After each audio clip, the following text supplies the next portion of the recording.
إن صلاتي ونسكي ومحياي ومماتي لله رب العالمين لا شريك له صدق الله مولانا العظيم وبلغنا رسوله النبي الكريم ونحن على اب کہہ دیجئے کہ میری قل ان صلاتي ونسكي ومحياي ومماتي، میری نمازیں، میری عبادتیں، میری حیات، میرا مرنا جینا سب کچھ للہ رب العالمین خالصتاً اللہ کے لیے ہے اور اس میں کوئی شریک نہیں۔ میرے دوستوں، جس دنیا میں ہم رہ رہے ہیں، اس معاشرے کو اگر آپ غور سے دیکھیں تو آپ دیکھیں گے کہ ہم ظاہری طور پہ بیمار جب ہوتے ہیں تو اس کے علاج کے لیے تگ و دوڑ، بہت زیادہ بھاگ دوڑ اور پریشانی اپنے اندر محسوس کرتے ہیں۔ اگر کوئی مریض قسم کے مرض میں مبتلا ہوتا ہے تو وہ لامحالہ، چاہے وہ غریب ہو چاہے امیر ہو، اس مرض کی تشخیص اور اس کو علاج کے لیے طبیبوں کو ڈھونڈتا ہے، ڈاکٹروں کو ڈھونڈتا ہے، ادھر ادھر بھاگتا ہے، ادھر ادھر جاتا ہے۔ یہ ہمارے معاشرے میں عام طور پہ رائج ہے کہ ظاہری بیماری کے لیے شاید ہی کوئی بندہ ایسا ہو جو بس کر کے بیٹھ جاتا ہو، ورنہ اس کو تکلیف سے، پریشانی سے نجات حاصل کرنے کے لیے طبیب کا یا ڈاکٹر کا سہارا لینا پڑتا ہے۔ ایک تو یہ ظاہری بیماری ہے، ارے دوستوں، ایک ہے باطنی گناہوں کی بیماری۔ یہ گناہ جو ہے ہمارا ایک باطن کے اندر اتنا خطرناک مرض ہے، علماء دین فرماتے ہیں کہ اس مرض کو ہم تشخیص نہیں کراتے کیونکہ اس کی تکلیف دنیا میں نہیں ہے نا، اس کا احساس تمہیں دنیا میں نہیں ہے، اس کا عذاب تو آخرت میں ہے۔ ایک گناہ جو تم پر مسلط ہے، تمہارے دل پہ مقید ہے اور تم نہ چاہو اس کا علاج کرنا، تو رب کریم جل شانہ قرآن مجید میں ارشاد بارہا فرماتا ہے کہ تم ابو بچ جاؤ گے، کل آخرت کی آگ سے نہیں بچ سکو گے۔ ہو سکتا ہے ابھی تمہیں تکلیف نہیں ہو رہی اس کی، لیکن آخرت میں اس کی کئی ہزار گنا تم کو تکلیف دی جائے گی۔ یعنی دنیا کا مرض اگر ایک زخم ہے، وہ ایک نہ ایک دن صحیح ہو جاتا ہے۔ آپ مٹی بھی لگاتے رہیں نا تو یا کپڑا بھی لگاتے رہیں تو وہ زخم اگر نا علاج بھی ہو تو بھی صحیح ہو جاتا ہے، لیکن جو گناہوں کا مرض ہے اور جو میں عرض کر رہا تھا آپ کو باطنی بیماری کا مرض ہے، وہ اللہ اگر ہم صحیح نہ کریں اور ہم یہ سوچیں کہ یہ مرض تو کوئی مرض نہیں ہے، اس سے میرے کو کیا نقصان ہے، تو میرے دوستوں بزرگوں علماء دین فرماتے ہیں یہ چیونٹی کی طرح چلتا ہے یہ مرض، بلکہ چیونٹی سے بھی سلو ہو جاتا ہے مرض۔ بندے کو پتہ نہیں ہوتا کہ یہ مرض ہے، یہ سوچتا ہے یہ تو میں بہت صحت مند ہوں۔ تو اسی لیے ضمن میں علماء دین، محققین اور خصوصی طور پر امام غزالی علیہ رحمۃ الرضوان نے اپنے ملفوظات میں بے شمار کتابیں لکھی، شاید ہم لوگ پڑھتے نہیں ہیں، لیکن اگر ہم امام غزالی علیہ رحمۃ الرضوان کو دیکھیں تو انہوں نے ان بیماریوں کا علاج اپنی کتب میں دیا ہے۔ یہ جو ہماری باطنی بیماریاں ہیں نا، اس کا علاج اپنی کتابوں میں دیا ہے۔ آپ مکاشف القلوب لے لیجئے، احیاء العلوم لے لیجئے، اور کیمیاء سعادت جس کا میں آج ذکر کر رہا ہوں، اس کتاب کے حوالے سے چند باتیں آپ کے سامنے پیش کروں گا۔ انہوں نے اس کے علاج کے مرض کے تشخیص بھی بتائی اور اس کا علاج بھی بتایا۔ تو میرے دوستوں بزرگوں، امام بہقی علیہ رحمۃ الرضوان فرماتے ہیں مرضوں میں مرض، جو باطنی مرض، باطنی گناہوں کا مرض، اس میں ایک مرض ہے جس میں اللہ رب العالمین جل شانہ نے آیت کریمہ میں نے تلاوت کی، اس کے اندر اللہ فرماتا ہے کہ تم جو کام کرتے ہو اس کام میں اگر ریاکاری نہیں، خالصتاً اخلاص کے لیے کرتے ہو تو یقین جانو اللہ کے یہاں بڑا مقبول ہے۔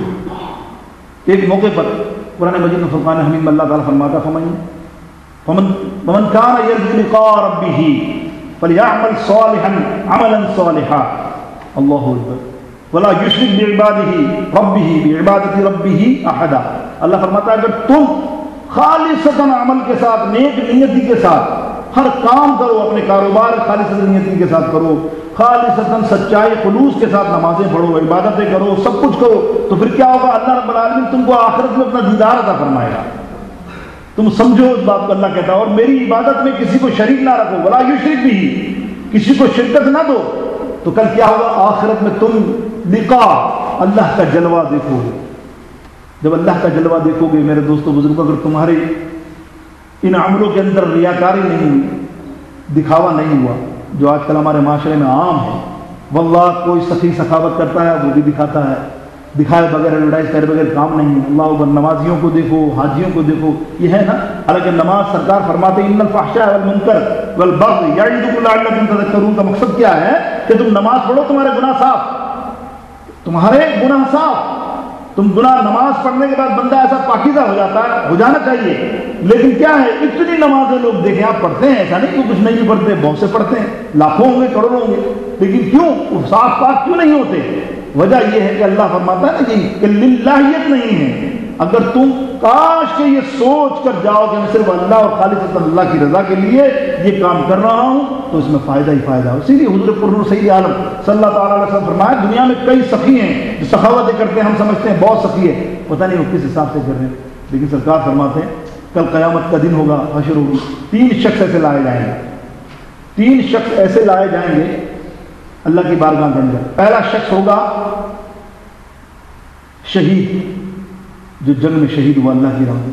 اللہ فرمائے گا میں نے تجھے اتنی نعمتیں دی، اتنا کچھ تجھے ہاتھ پیر سب دیا، تو نے کیا کیا میرے لیے؟ شہید کہے گا یا رب العالمین میں نے تیری راہ کے اندر بہت بڑی قربانی دی، میں نے اپنے خون کا قطرہ تیری راہ میں بہا دیا، میں جنگ میں مارا گیا ہوں تیری راہ میں لڑتے ہوئے. اللہ نے فرمایا تو میری راہ میں لڑتا؟ فرمایا میری راہ میں. انہ علیم بذات الصدور. ارے تیرا رب سب کچھ جانتا ہے، تو کس لیے لڑا تھا؟ تو اسی لیے لڑا تھا تاکہ لوگ تجھے کہیں تو بہت بڑا بہادر ہے، تو جنگ میں جیتتا رہا، مارتا رہا. جب جنگ میں جاتا تھا لوگوں کو کہتا دیکھو آج میں 100 مار کے آؤں گا، 10 مار کے آؤں گا، اور تیرے بعد میں چرچے ہوتے تھے بہادری کے، باہر آتا تھا. لیکن تو جنگ میں میری رضا کے نہیں، اپنی شہرت کے لیے. آج آپ معاشرے میں دیکھیں نا یہ رنگ، تھوڑا سا رنگ کو دیکھیں نا، کسی قاری کو دیکھو، کسی مفتی کو دیکھو، کسی عالم کو دیکھو، لقب کے ساتھ مفتی لقب، فلانا لقب، فلانا لقب، فلانا لقب. اللہ اکبر. کیا ہے یہ؟ سرکار کی حدیث سے سرکار نے فرمایا یہ شخص آئے گا جب شہید، تو اللہ کہے گا تو نے میرے لیے خون کا خطرہ نہیں بہایا، اپنی شہرت کے لیے. دنیا میں تجھے لوگ کہیں کہ تو شہید ہوگا، تو بہادر ہے، تو غازی ہے، جل جا جہنم کے اندر. فرشتوں کو اس کو جہنم میں لے جاؤ، وہ جہنم کا حقدار. اس لیے ریاکاری، لائیت نہیں، خلوص نہیں. میرے دوستوں دوسرا شخص لائے گا سرکار فرمائیں گے وہ ہوگا وہ ہوگا مبلغ، قاری، عالم، فاضل. اللہ اکبر. فرمائے گا تجھے میں نے اتنی نعمتیں دی، تو نے میرے لیے کیا کیا؟ یا رب العالمین تیرے دین کو جگہ جگہ پھیلایا، جگہ جگہ جلسے کی، کروڑوں آدمی، بلکہ ٹی وی والوں کو بولا کہ دیکھو کروڑوں آدمی ہے کہ نہیں، کونے تک دیکھو کتنے لوگ ہیں کتنے لوگ نہیں ہیں، دیکھو یہ لوگوں کو دیکھو. اللہ اکبر.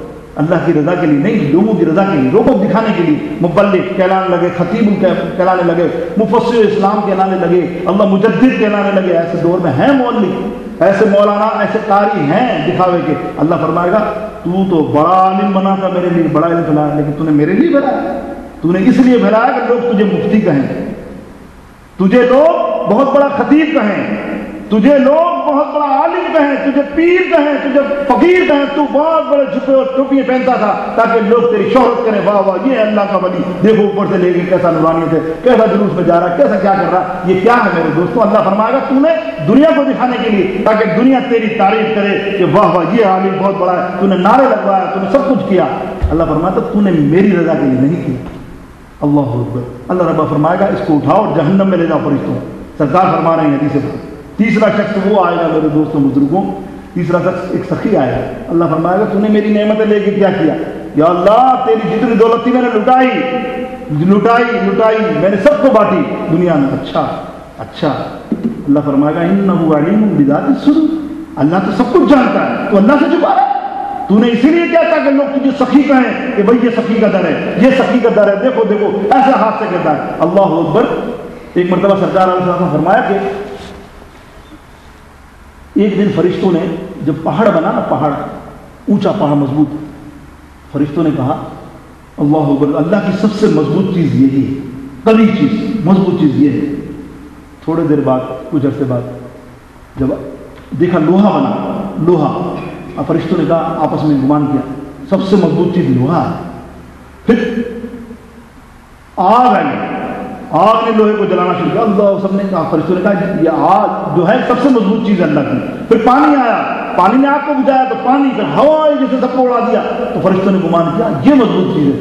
اب سب فرشتوں نے فیصلہ کیا کیا کریں, تو بولے کیوں نہ خلاق الاعظم سے پوچھیں, جو سب کا خالق ہے, اس سے پوچھا جائے کہ مضبوط چیز کیا ہے. اللہ کی بارگاہ میں فرشتے پہنچتے ہیں, یا رب العالمین یہ مضبوط چیز ہم دیکھ رہے ہیں, کون سی تیری چیز, تو اتنی پیدا کی ہم سمجھ رہے ہیں یہ. اللہ فرماتا ہے انہ علیم بذات الصدور, جو میں جانتا ہوں نا, مجھے پتا ہے. سنو, مضبوط چیز وہ مومن ہے. اللہ اکبر. قرآن مجید فرقان حمید کی تفسیر میں مفسران فرماتے ہیں مومن شخص وہ ہے میرے نزدیک قوی شخص, وہ ہے میرے نزدیک پاورفل آدمی, وہ ہے میرے نزدیک وہ ہے کہ وہ جب ایک ہاتھ سے خیرات کرے اس کے دوسرے ہاتھ کو پتہ نہ چلے. یہ ہے اخلاص. اس ہاتھ سے کوئی خیرات کرے تو اس کو بھی پتہ نہ چلے. عزیز اقارب دوست احباب تو دور کی بات ہے, تو آج کے سخیوں کے بارے میں فرمایا اس کو بھی جہنم میں ڈال دو. اس نے دنیا کے دکھانے کے لیے سخاوت کی. میرے دوستوں بزرگوں, اخلاص ہماری ہر چیز کے اندر انتہائی ضرورت ہے. یہ ایسا مرض ہے کہ ہمیں پتہ نہیں چلتا نا, ہمیں پتہ نہیں چلتا. ہم کسی محفل پہ بیٹھتے ہیں, ہم سوچتے ہیں کہ جناب وہ آیا بڑا پڑھنے والا, جناب اللہ صحیح باہر نکلو, پوچھا یار آج محفل بہت بڑی تھی. آپ سنیے گئی دنیا کے حالات, ہمیں زمانے سے گزر چکے ہیں. باہر آتا کہتا ہے یار آج پبلک بہت تھی, آج میں نے ایسا پڑھا کہ سب نے واہ واہ کر دیا. اللہ اکبر. اب آپ اس جملوں سے کیا لیں گے؟ للہیت. اس نے اس دنیا اور پبلک کے لیے پڑھا, اللہ اس کے رسول کی رضا کے لیے نہیں پڑھا. اللہ فرماتے ہیں وہ محفل, وہ جگہ وبال بن جاتی ہے بنسبت کے ثواب کے لیے کیا جائے. اگر ہم کسی ثواب کے لیے کہیں اور کوئی ریاکار وہاں بیٹھا ہو, اس کی بدبختی کی وجہ سے ساری محفل پر عذاب نازل ہوتا ہے. جو میں نے آپ کو یہ حدیث پاک فرمائی خود سے قدسی, سرکار فرماتے ہیں 3 شخص کتنے قیمتی ہیں, شہید ہے, عالم بہت بڑا ہے, اور ایک سخی ہے, سخاوت بھی کر رہا ہے لیکن اس کا پتہ نہیں دل میں کیا ہے. تو یہ اخلاص ایسی چیز ہے. اسی لیے کیمیا سعادت میں امام غزالی علیہ الرحمٰن نے ایک بڑی خوبصورت بنی اسرائیل کی واقعہ درج کیا ہے. آپ فرماتے ہیں قابض شخص تھا, نیک شخص تھا بنی اسرائیل میں. اس کی علاقے کے اندر ہوا کیا کہ وہاں کے لوگوں نے درخت ایک ایسا بن گیا, اس کے اندر کوئی کرامت نظر آ گئی, کیا نظر آ گیا, سب نے اس کی پوجا شروع کر دی. صبح آتے سب اس کو پوجا کرنا شروع کر دی. عابد کو جب یہ پتہ چلا تو وہ بہت سے غصے میں ہوا. اس نے کہا یہاں اللہ کے علاوہ کسی کی عبادت میں کیسے گوارا کر دوں.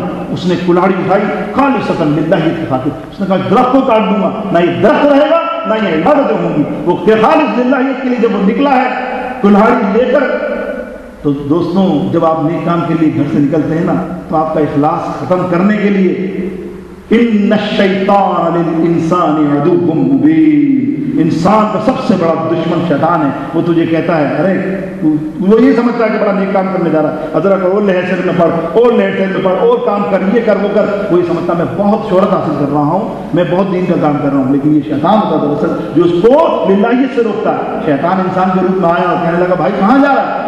وہ شخص نے کہا آج یہ ہمارے بنی اسرائیل کے لوگ ایک درخت کی پوجا کر رہے ہیں, میں اس درخت کو کاٹنے جا رہا ہوں تاکہ شرک ختم ہو جائے. اس نے کہا تیرے کو کیا پڑی ہے, تو نبی ہے, تو ہادی ہے, تو رہبر ہے, تو کون ہے, تیرے پاس وہی آئی. شیطان تھا نا ورگلا رہا ہے. اس نے کہا کچھ بھی ہو میں نہیں چھوڑوں گا. بہت سمجھایا. اس نے نہیں سمجھا تو شیطان آگے آ گیا, بولے میں تجھے جانے نہیں دوں گا, تجھے کاٹنے کے لیے آگے جانے نہیں دوں گا میں. اس نے بولا مجھے جانے نہیں دے گا. ہاتھم پائی ہوئی, اس شخص نے عابد شخص سے صرف ایک ہاتھ مارا, شیطان بہت دور جا کے گرا. شیطان جیسا پاورفل آدمی اندازہ کیجیے, بہت دور جا کے گرا, اور آپ اس کے سر پہ بیٹھ گئے اور کہا دیکھ آوا منع نہیں کرنا. بولا اچھا ٹھیک. اور وہ جب جانے لگے اب شیطان کا نیا حرص والا حربہ دیکھیں جو ہم میں ہوتا ہے, حرص والا حربہ. اس نے قریب جا کے کہا بات سن, اگر یہ تو درخت نہ کاٹے نا, دیکھ تو کوئی عابد تو ہے نہیں, میں تجھے مشورہ دیتا ہوں, روزانہ میں تجھے 2 دینار دوں گا تیرے بستر پہ.